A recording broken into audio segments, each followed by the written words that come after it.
Mutluluğun ülkesi Norveç, buz gibi havanın aksine dünyanın yeryüzü soğuk cennetinden selamlar. Peki neden dünyanın cenneti deniliyor? Çünkü eşsiz güzellikteki fiyortları ve muhteşem mimarisiyle hayran olunan ülkelerdendir. Norveç, beyazın ve yeşilin uyumuyla göz alan bir şaheserdir. Refah seviyesinin en yüksek olduğu ülkelerden biridir. Birleşmiş Milletler Dünya Mutluluk Endeksi sıralamasında Norveçlileri dünyanın en mutlu insanları olarak tanımlamıştır. Avrupa'nın kuzeyinde İskandinavya Yarımadası'nda bulunan Norveç, gece ve gündüzlerin süresiyle dikkat çeken ülkelerdendir. Kışın günün büyük bir kısmı karanlık olarak geçen Norveç'te, kutupların manyetik alanının ve güneşin etkileşimi sonucu ortaya çıkan ve dünyanın en etkileyici doğa olaylarından biri olan kuzey ışıklarını izlemek unutulmaz bir deneyimdir. Norveç'te geçim kaynakları nelerdir? Norveç, Avrupa'da kişi başına düşen gelirin en yüksek olduğu ülkelerden biridir. Ülkenin en temel geçim kaynakları balıkçılık, petrol, turizmdir. Üç tarafı sularla çevrili ve fiyort bakımından çok zengin olan Norveç, balık ihracatında dünyanın önde gelen ülkelerindendir. Suların serin ve berrak olduğu Norveç'te, İri ve doymamış yağ asidi bakımından zengin deniz mahsulleri yetişir. Buna örnek olarak somon, uskumru, ringa, morino, Norveç kıyılarından yetişen başlıca balıklardandır. Balıkçılığın yanı sıra petrol de Norveç'te önemli bir geçim kaynağıdır. Ülkede çok zengin petrol rezervleri bulunur. Son yıllarda ülkede politikasında yapılan bir değişiklik sonucunda petrolden elde edilen gelirlerin önemli bir kısmı gelecek kuşaklar için bir birikim fonuna toplanmaya başlanmıştır. Ayrıca Norveç'te kış turizmi oldukça gelişmiştir. Kayak turizmin yanı sıra başlangıç noktası kabul edilen Norveç'te buzdan ev ve oteller her yıl milyonlarca turiste ev sahipliği yapar. Norveç'e gitmeden önce bilmeniz gerekenler: Norveç doğal güzellikleri ile tüm dünyayı kendine hayran bırakan bir ülkedir. Norveç'te bulunan Gjerdingafjord ve Næringfjord UNESCO Dünya Mirası listesinde yer alır. Ülkenin hemen her yerinde İngilizce ile rahatlıkla iletişim kurabilirsiniz. Norveç, dünyada suç oranının en düşük olduğu ülkelerden bir tanesidir. Polisler genellikle silah taşımazlar. Norveç hapishanelerinde toplamda 3300 mahkum bulunmaktadır. Çoğu zaman gardiyanlar ve mahkumlar iç içe birlikte oyun oynuyorlar. TV izleyip sohbet ediyorlar. Mahkumların kendini geliştirmesi için atölyelerden tutun müzik odalarına, hatta ses kayıt odalarına kadar hapishanede bulunmaktadır. Aynı zamanda tek kişilik odalarda özel banyo, televizyon ve hatta internete de bağlanabilirler. İnsanı yaşat ki devlet yaşasın teorisini benimserler. Norveç'in resmi dili Norveççedir. Bu dilin iki farklı lehçesi olan Nynorsk ve Bokmål Norveç'te resmi dil olarak kabul edilir. Norveç nüfusu 2022 yılı itibarıyla 6 milyona yakındır. Norveç'e yaşamak için gelenler ilk sene dil kurslarına gitmek zorundadırlar. Yaklaşık 300 saatlik dil kursu zorunluluğu tamamlandıktan sonra belli bir seviyede Norveççe öğrenenler daha kolay iş bulma imkanına sahip olurlar. İş bulmak için kaldığınız bölgede fabrikalara başvurabilir veya restoranlara. Ayrıca www.finn.no sayfası üzerinden iş bulma bölümüne girerek kendi branşınıza göre işlere başvurabilirsiniz. Norveç'in para birimi Norveç kronudur. 2022 itibariyle 100 kron 10 euro civarındadır.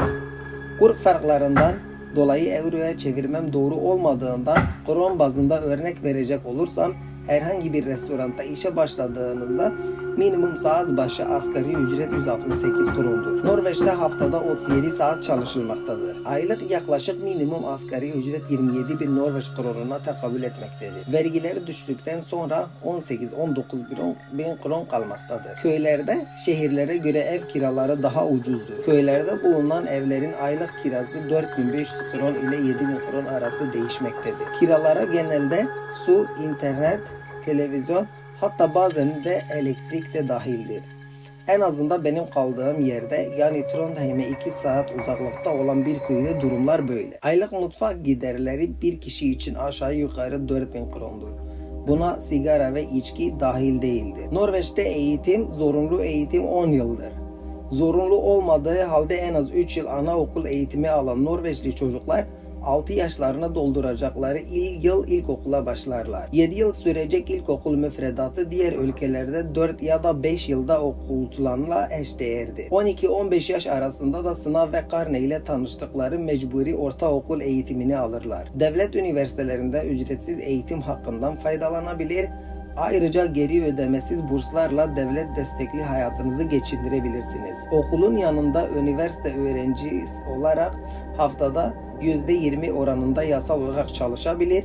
Aynı zamanda hafta sonları eğitimine engel teşkil etmeyecek şekilde boş zamanlarınızda herhangi bir iş yerinde iş bulduğunuz takdirde çalışabilirsiniz. Peki Norveç'e ne zaman gidilir? Norveç'te her mevsim bir başka güzellik keşfedilebilir. Norveç'te kış ayları yani Aralık, Ocak, Şubat sıcaklıklar sıfırın altında seyreder. Bu dönem Norveç kayak tatilleri için oldukça idealdir. Eğer doğa yürüyüşlerini ve bisiklet sporunu inceliklerini keşfetmek isterseniz yağışın en az olduğu Nisan ve Mayıs aylarında Norveç'i ziyaret edebilirsiniz. Daha ılık bir hava eşliğinde Norveç'in eşsiz fiyortlarını, göllerini ve ormanlarını gezmek isterseniz sıcaklıkların 20 dereceleri bulduğu yaz aylarını tercih edebilirsiniz. Eğer kışın Eylül-Mart arası Norveç'i ziyaret ederseniz muhteşem kuzey ışıklarına rastlayabilirsiniz. Yazın ise Nisan-Ağustos arası beyaz gecelerin keyfini çıkarabilirsiniz. Peki Norveç'te gezilecek yerler. Doğa harikası fiyortları, dağları, orijinal yapısı korunmuş adaları ile Norveç'in doğal güzellikleri ve kültürel zenginlikleri saymakla bitmez. Bu kendine has ve mutlu kuzey ülkesinde muhakkak görmeniz gereken yerleri aşağıda sizin için listeledik. Oslo Kraliyet Ailesi Sarayı, Viking Gemi Müzesi, Vigeland Parkı, Oslo Kış Parkı, Pulpit Kayası, bunlar başlıca gezilecek yerler. Norveç'te ulaşım imkanları nelerdir derseniz, Norveç'te birçok kente cadde ve sokaklar anlaşılır bir şekilde düzenlendiğinden şehirleri yürüyerek dolaşmak çok kolaydır.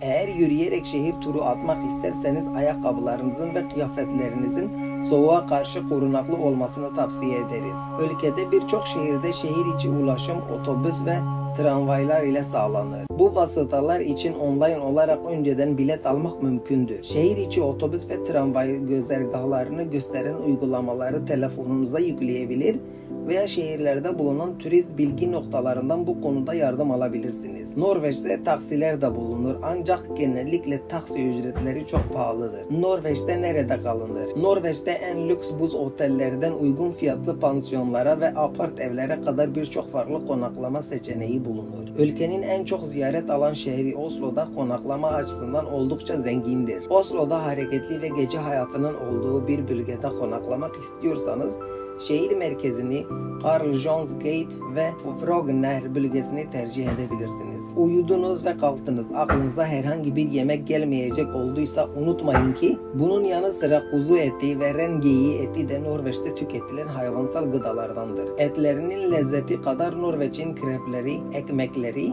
ve patatesli yiyecekleri de oldukça beğeni toplar. Norveç'e gelmek için Schengen vizesi şartı vardır. Umumi pasaporta sahip Türk vatandaşlarına vize uygulamaktadır. Norveç'e turistik amaçla seyahat etmek isteyen ziyaretçilerin kısa süreli Schengen vizesine başvurması gerekir. Hususi pasaport taşıyan vatandaşlar 90 güne kadar vize almaksızın Norveç'e seyahat edebilirler. Norveç'e Schengen vizesi ile gelmenin çeşitli yolları ve buna bağlı olarak gereksinimleri vardır. Fakat dilerseniz UDI.no sayfasını ziyaret ederek ihtiyacınız olan bilgilere kolayca ulaşabilirsiniz. Buraya kadar izlediğiniz için teşekkür ederim. Elimden geldiğince her şeyi açıklamaya çalıştım.